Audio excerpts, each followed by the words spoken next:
आप त्रिपुरा के हालात पे नजर डालिए, हमारी इबादत गाहें जलाई जा रही हैं। आप त्रिपुरा के हालात पे नजर डालिए, हमारी मुकद्दस किताब जिस पर हम ईमान लाए हैं कुरान करीम को जलाया जा रहा है। और यहाँ एक हम मुसलमान हैं जो हम मैच देखने में मसरूफ हैं। वर्ल्ड कप कौन जीतता है, सेमीफाइनल में कौन पहुंचा हुआ है, किस टीम ने कितने रन बनाए हैं, हम तसव्वुर करें कि हम खड़े कहाँ हैं। हम अपने दिमाग पर जरा जोर लगा कर देखें, जो हालात त्रिपुरा पे गुजरे हैं कल हमारे ऊपर भी गुजर सकते हैं, क्योंकि ये मंसूबे बड़े बड़े ऐवानों में बैठकर हल होते हैं। कौम व मिल्लत के लायकवर नौजवानों, मुस्तक़बिल के होनहार अज़ीज़ बच्चों,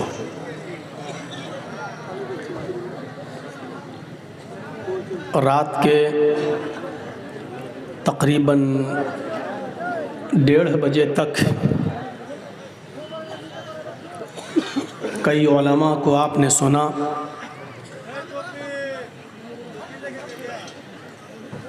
मदरसे का ताउन भी किया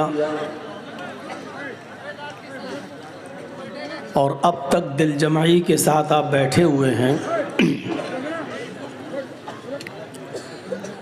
आपकी इस हिम्मत को दाद देनी चाहिए, आपकी इस हिम्मत को सलाम कि इस वक्त भी आप यहाँ बैठे हुए हैं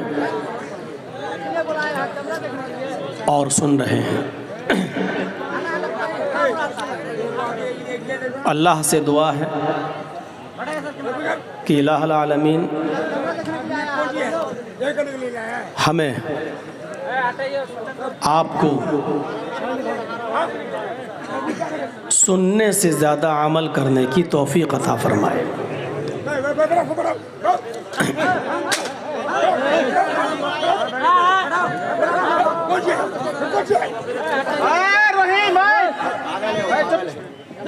चुप क्यों? इसको नीचे करो, नीचे कर दो सबको। चुप, थोड़ा नीचे कर दो सबको, स्टैंड को। चुप रहो ना तुम, चुप रहो ना। बड़ी बदतमीजी नहीं, इन लोगों का डिस्टर्ब हो रहा है, बोलो तो डिस्टर्ब हो रहा है, उसको बैठा दो, थोड़ा नीचे कर दो, थोड़ा बजा दो, बजा दो, इसका भाई इसको थोड़ा नीचे करो। नहीं, इन लोगों की भी गलती है। हर जलसे में डांटे फटकारे जा रहे हैं लेकिन अपनी हरकत से बाज नहीं आ रहे। सुनिए तो आप लोग अपना अपना स्टैंड को सब नीचे कीजिए थोड़ा। नहीं, इन लोगों की भी गलती है। मक़ूला याद होगा, बहुत बड़ा साइंटिस्ट था, उसने दुनिया की तमाम मज़ाहिबी किताबों को, तमाम मजहबी किताबों को पढ़ा। उसने हिंदू धर्म को पढ़ा, उसने जैन धर्म को पढ़ा, उसने सिखों को पढ़ा, उसने यहूदियत को पढ़ा, उसने ईसाइयत को पढ़ा, उसने इस्लाम को पढ़ा। और फिर उसने ये देखा कि मैंने सारे मज़ाहिब को पढ़ने के बाद, हर धर्म को पढ़ने के बाद, अब ये देखें कि अपने मज़हब पर सबसे ज़्यादा चलने वाला कौन है। तो जब उसने दुनिया का दौरा किया, बड़े बड़े मुल्कों का दौरा किया, और दौरा करने के बाद अपनी कसौटी पर जब परखा तो जानते हो उसने क्या कहा? उसने कहा कि जब हमने किताबें पढ़ी, जब हमने मज़हब का मुताला किया और सारे धर्म को, सारे मज़हब को जब हमने पढ़ा, तो हमको सबसे अच्छा मज़हब, सबसे अच्छा दीन, सबसे अच्छा धर्म इस्लाम नज़र आया। सारे मज़ाहिब की तालीमात में सबसे अच्छी तालीमात इस्लाम की हमको नज़र आई। लेकिन जब हमने दौरा करके दुनिया में देखा तो हमें दुनिया की सबसे बदतरीन और नालायक कौम सबसे ज़्यादा मुसलमान नज़र आई। उस साइंटिस्ट ने ये कहा। अगर आज वो साइंटिस्ट होता और आपके जलसे में बैठा होता और वो मगरिब से लेकर अब तक सारे उलमा की तकरीर सुनता और उसके बाद रात के 1:30 बजे और 1:45 बजे ये हंगामा देखता, तो आज वो यही कहता कि मुझे जीती जागती तस्वीर यही मिल गई।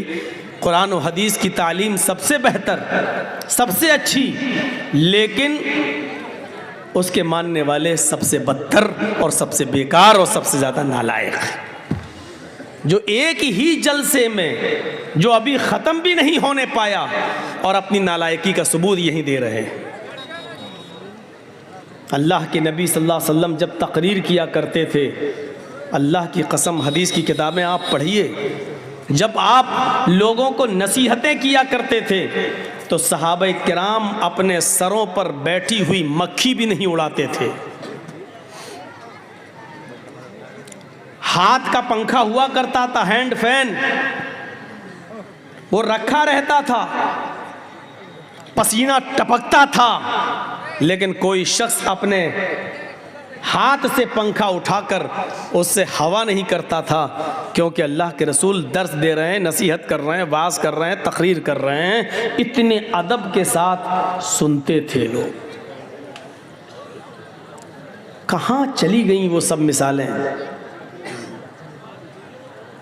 कहाँ चला गया वो सब अमल? गौर करना चाहिए हमें अपनी ज़िंदगी पर। वो इस्लाम जिसको आज बदनाम करने की एड़ी से लेकर चोटी तक जोर लगाया जा रहा है, इस्लाम की खूबियों को बयान करने के लिए न कोई मीडिया है, न कोई प्लेटफॉर्म है,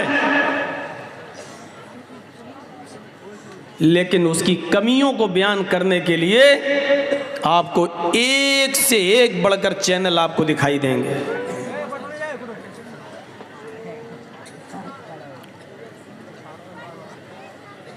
क्यों? हम दूसरों से ये शिकायत करते हैं कि वो देखो इस्लाम के बारे में ऐसा बोल रहा है, ऐसा बोल रहा है, ऐसा बोल रहा है, लेकिन हम अपने मुआशरे का जायज़ा नहीं लेते, हमारे समाज में क्या हो रहा है। हमें इस बात पर गौर करना पड़ेगा, समाज को बैठना पड़ेगा और सोचना पड़ेगा हमें इस बात पर। अभी अल्लाह के नबी सल्लल्लाहु अलैहि वसल्लम का ज़माना होता तो अभी क्लास ले ली गई होती, मशवरे होने लगते, सजाएं मुतय्यन कर दी जाती, लेकिन हमारे यहाँ इन चीज़ों को मामूली समझा जाता है। वो इस्लाम जिससे गैर मुस्लिमों को फ़ायदा पहुंच रहा हो, आज हम उससे फ़ायदा नहीं उठा पा रहे हैं। वो इस्लाम जो अमेरिका में तेज़ी के साथ लोग उसको पढ़ रहे हैं और इस्लाम कबूल करते जा रहे हैं, अमेरिका परेशान है कि हम इस्लाम के ख़िलाफ़ जितनी साजिशें करते हैं वो सब नाकाम हो जाती हैं, और ख़ुद अमेरिका अपने ही बस्ती में, अपने ही इलाके में इस्लाम को बढ़ने से नहीं रोक पा रहा है। डेली सैकड़ों की तादाद में लोग इस्लाम कबूल कर रहे हैं। क्यों कर रहे हैं? वहाँ के मुसलमान इस्लाम का तारुफ गैरों में करा रहे हैं, कुरान के तर्जमे बांट रहे हैं, वाज़ो तबलीग में लगे हुए हैं, अपना करैक्टर, अपना अखलाक, अपना स्वभाव अमेरिका वालों के सामने पेश कर रहे हैं। उनको लगता है कि मीडिया जो तस्वीर दिखा रही है वो गलत है, असल इस्लाम ये है जो ये मुसलमान पेश कर रहे हैं। हम क्या पेश कर रहे हैं दुनिया वालों के सामने? हमारा करैक्टर और हमारा अखलाक देखकर कौन आदमी हमारे करीब होगा, कौन हमसे जुड़ेगा? जिस मदरसे के लिए आप जलसा करा रहे हैं, उस मदरसे को हम ताउन दे रहे हैं और ये उम्मीद रखते हैं कि इस मदरसे से जो बच्चे पढ़कर आलिम बनकर निकलेंगे, वो बुराइयों पर कदगन लगाएंगे, रोक लगाएंगे और इस्लाम की दावत व तबलीग में एक अहम रोल अदा करेंगे। हम जिन तलबा से ये उम्मीद लगाए बैठे हैं, उन्हीं इस्लामी तलबा के सामने, उन्हीं पढ़ने वाले बच्चों के सामने आप अपना रवैया ये दिखाएंगे तो कौन सा शख्स इस्लाम से मुतासिर होगा? आप हमें ये बताइए। जिस इस्लाम के बारे में कुरान कहता है इन्नद्दीन इंदल्लाहिल इस्लाम, अल्लाह के नज़दीक पसंदीदा मज़हब इस्लाम है। क्या ये इस्लाम जो हम पेश कर रहे हैं? और जिस दीन के बारे में अल्लाह ने कहा था अल-यौमा अकमलतु लकुम दीनकुम व अतममतु अलैकुम निअमती व रदीतु लकुमुल इस्लाम दीना, आज मैंने तुम्हारे लिए तुम्हारे दीन को कंप्लीट कर दिया, तुम्हारे लिए तुम्हारे दीन को मुकम्मल कर दिया। व अतममतु अलैकुम निअमती, और अपनी नेमतों का इत्माम कर दिया, अपनी नेमतें हमने पूरी कर दी। व रज़ीतु लकुमुल इस्लाम दीना, और अल्लाह ने कहा था मैं तुम्हारे इस दीन इस्लाम से मैं राज़ी हो गया, तुम्हारे इस दीन इस्लाम से मैं खुश हो गया, इस दीन को मैंने पसंद कर लिया। अब आप बताइए, क्या वो यही दीन था जिसको अल्लाह ने पसंद किया था? हमें उस दीन को समझना होगा जिसको अल्लाह ने पसंद किया है और जिसको सबसे अच्छा दीन कहा है, और जो दीन आदम अलैहिस्सलातु वस्सलाम से लेकर मुहम्मदुर रसूलुल्लाह सल्लल्लाहु अलैहि वसल्लम तक लेकर आए, और वो दीन जिसका चर्चा दूसरे मज़ाहिब के अंदर भी मौजूद हो, जिस दीन को हम मानते हैं कि नबी अकरम सल्लल्लाहु अलैहि वसल्लम के हाथों पूरा हुआ, और जिस नबी का जिक्र दूसरी मजहबी किताबों में मौजूद हो, उस नबी की तालीमात पर हम कितना अमल कर रहे हैं? नाम के साथ जिस नबी का जिक्र आया हो और उसकी तालीमात को ग्रहण करना, उसकी तालीमात को अपनाने का हुक्म गैरों ने दिया हो। वेदाहमित पुरुष महानिमादित्य वरुण तपस प्रस्तात् यन्याय, अहमद एक महान पुरुष बनकर आएगा। वेद अहमद पुरुष, अहमद एक महान पुरुष बनकर जन्म लेगा, अंतिम ऋषि होगा, कल की अवतार होगा, आखिरी पैगंबर होगा। वरुण तपसा, ईश्वर का, अल्लाह का बहुत ही ज्यादा नाम लेने वाला होगा, ईश्वर का बहुत बड़ा पुजारी होगा, अल्लाह की बहुत ज्यादा भक्ति और इबादत करने वाला होगा।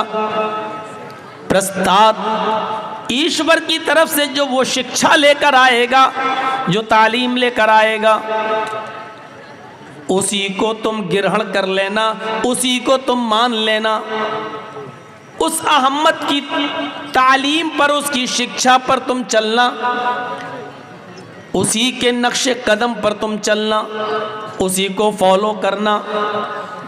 तुम्हारी नजात अहमद के रास्ते में ही है, अहमद की तालीम पर अमल करने से ही तुम्हारी नजात है। यन्याया, स्वर्ग में जाने के लिए, जन्नत में जाने के लिए अहमद के रास्ते के अलावा कोई दूसरा रास्ता नहीं है। अहमद के तरीक़े के अलावा कोई दूसरा तरीक़ा नहीं है, अहमद के रास्ते के अलावा कोई दूसरा रास्ता नहीं है। अगर जन्नत में जाना चाहते हो, स्वर्ग में जाना चाहते हो, पैराडाइज में जाना चाहते हो, अगर तुम्हें जन्नत की तलब है और जन्नत की ख्वाहिश है, जन्नत की तमन्ना है, तो तुम्हें अहमद के यानी मोहम्मद के रास्ते पे चलना पड़ेगा। जिसको हिंदू धर्म की किताबें ये कह रही हों और जिसको स्वीकार किया हो, और आज हम मुसलमान होकर ही मोहम्मद रसूलुल्लाह के रास्ते को हम अपनाने के लिए तैयार नहीं। कितनी नाफरमानियां हम कर जाते हैं, कितने बड़े बड़े गुनाह हम कर जाते हैं, हमें इस बात का एहसास भी नहीं है। एक शख्स खाना खा रहा है। पढ़िए मुस्लिम शरीफ की हदीस।